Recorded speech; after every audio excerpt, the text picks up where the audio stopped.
Bu Asia, saya Maulida sebagai lead auditor dan ini rekan saya Ria. Kami akan melakukan audit kepatuhan produser teller hari ini sesuai jadwal yang sudah disepakati.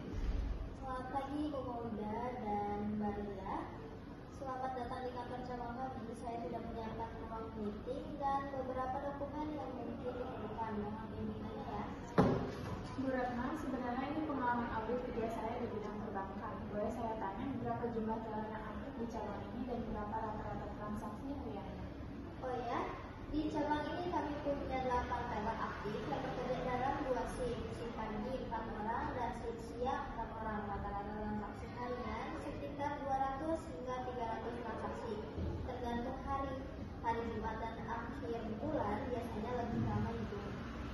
Baik Bu Asia, sebelum kita mulai, saya ingin menjelaskan tujuan audit hari ini. Kami akan memverifikasi bahwa teller mematuhi SOP saat melayani transaksi tunai nasabah, memeriksa metode observasi dan dokumentasi, serta mengevaluasi efektivitas pengawasan supervisor.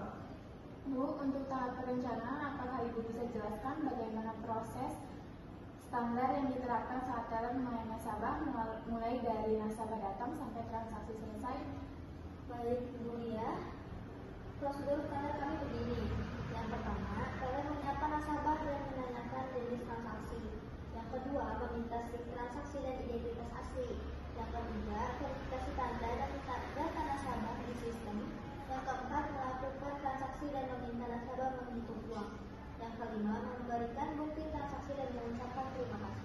Selamat datang Bu Asia. Sekarang untuk transaksi yang memerlukan otorisasi supervisor, bagaimana prosedurnya dan berapa batas minimal yang memerlukan otorisasinya?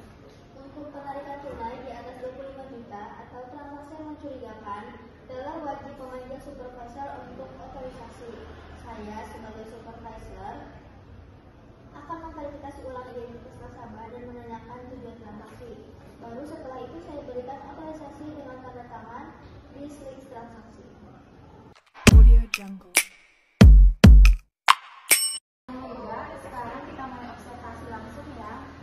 Bu Atia, boleh kami mengamati teller yang sedang bertugas? Silakan. Kebetulan sekarang jam sibuk, itu teller melayani kontak 1 sedang melayani nasabah penarikan tunai. Teller Budi di kontak 3 sedang melayani setoran. Kalian bisa mengamati dari belakang. Mengamati selama 15 menit, Ria. Kamu catat ya, saya lihat teller Maya tadi tidak meminta nasabah menunjukkan identitas asli, hanya fotokopi dan surat. Dan saat verifikasi tanda tangan, dia tidak mencocokkan dengan yang ada di sistem secara teliti. Iya Bu Maulida, saya juga perhatikan teller Budi tadi saat ada nasabah setoran 30 juta, dia langsung proses tanpa mengambil supervisor. Padahal, kan seharusnya ada verifikasi untuk jumlah besar. Oh iya, untuk setoran memang batasnya agak berbeda. Setoran di atas 50 juta baru perlu otorisasi supervisor. Mungkin ada miskomunikasi. Buat dia, mari kita klarifikasi apakah ada SOP tertulis yang jelas tentang batas-batas transaksi yang memerlukan otorisasi, dan apakah semua teller sudah mendapat training yang sama? Ada Bu, tapi mungkin ada perbedaan interpretasi antara teller. SOP tertulis kami memang agak general. Training terakhir sudah 6 bulan yang lalu Bu. Mungkin ada yang mulai lupa di kami. Bu Atia, boleh kami lihat dokumen SOP yang dimaksud dan juga dokumen training yang pernah diberikan ke teller? Audio Jungle. Bu, SOP teller dan coding training 6 bulan terakhir silakan ditulis.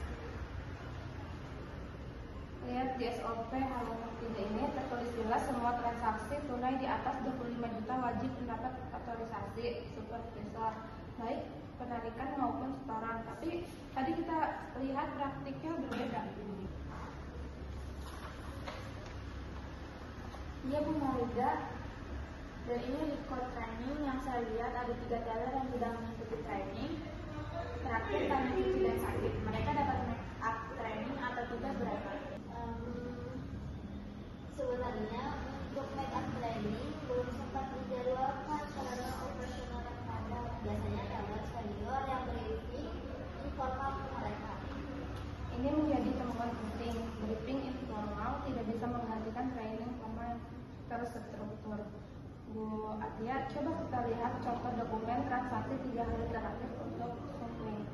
Baik, Ibu Maulida, ini laporan transaksi 3 hari terakhir, silakan dipilih yang mana. Baik Bu Maulida, saya menemukan 5 transaksi penarikan di atas 25 juta yang tidak ada tanda tangan otoritas supervisor dan 2 transaksi setoran besar yang juga tidak ada otoritas.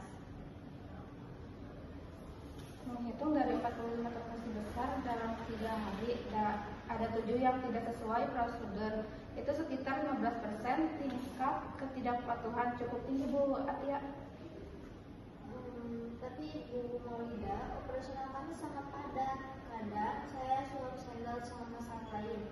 Tidak selalu bisa standby di area teller dan nasabah juga sering komplain kalau harus menunggu lama untuk aktualisasi Bu.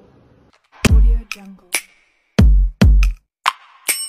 Buat dia, untuk situasi seperti itu, apakah tidak ada prosedur backup, misalnya deputi supervisor atau teller senior yang bisa memberikan otoritas sementara? Sebenarnya ada sistem ikuti, tapi belum diimplementasi dengan baik Bu. Kadang deputi supervisor juga sibuk dengan tugas lain. Mari kita lihat sistem pencatatan apakah seperti transaksi terekam dengan lengkap di sistem, termasuk identitas seller, waktu transaksi, dan jenis otorisasi yang diberikan. Sistem core banking, kita otomatis record Bu semua transaksi dengan timestamp. Tapi untuk otorisasi supervisor masih manual wishlist transaksi, belum diintegrasi ke sistem Bu. Bagaimana dengan CCTV Bu Watia? Apakah bisa digunakan untuk memverifikasi proses transaksi? Jadi Ibu Maulida